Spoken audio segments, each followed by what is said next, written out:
So this session is looking at how to truss and roast a whole chicken.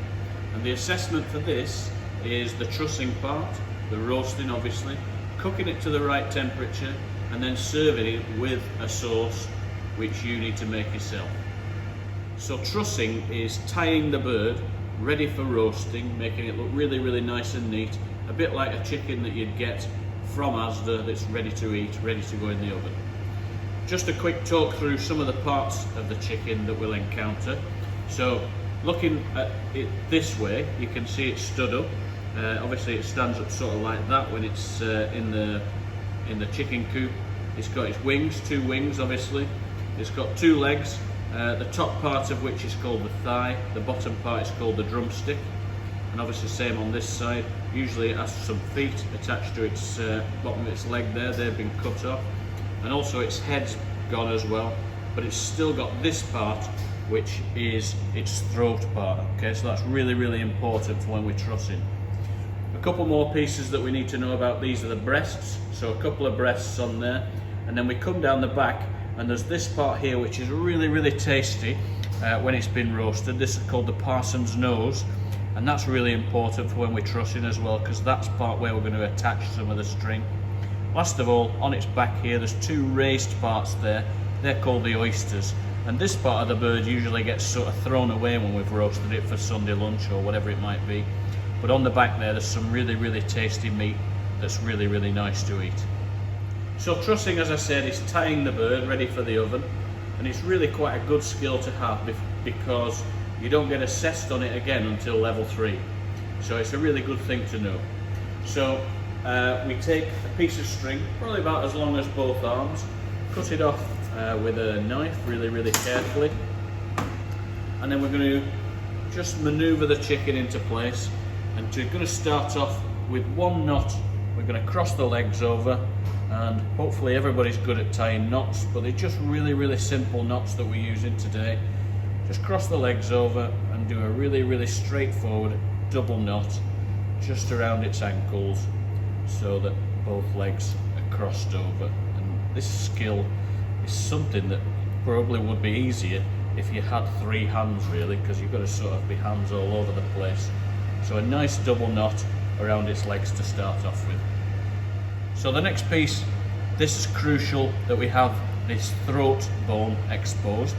So we just draw away the meat so that it's hanging out like that, and then we're going to take our strings, wrap them around the front of the bird, and if we sit it up on its backside like so, then we can tie the strings again into a double knot, but wrapping it around the neck. So single knot to start off with, tie it nice and tight, and then if you can into a second knot so that it stays fixed firm. Okay, so we're starting to take shape now. It's looking really, really quite nice and neat. The next thing I'm going to do is I'm going to take the wing bones and I'm just going to fold them over so that they go underneath, and I don't need to crack any bone at this stage. They'll just go underneath quite neatly. So inside and underneath, and then it just makes them look a little bit neater, as I said. And then last of all, these strings, we're going to turn the bird onto its breast, and we're going to take these 2 strings and bring them round, and we're going to tie them last of all to the parson's nose. So that's that part, remember, just there, just again into a double knot just around there, single knot to start off with, and then into a double knot, and then just cut off any excess string just to make it look a little bit neater. And then that there is our finished trussed chicken. So if you remember from our vegetable cuts video, we had Mirepoix of vegetables, which I explained at the time was good for making stocks, etc. But we can also use it to sit any roast meats on while it's in the oven.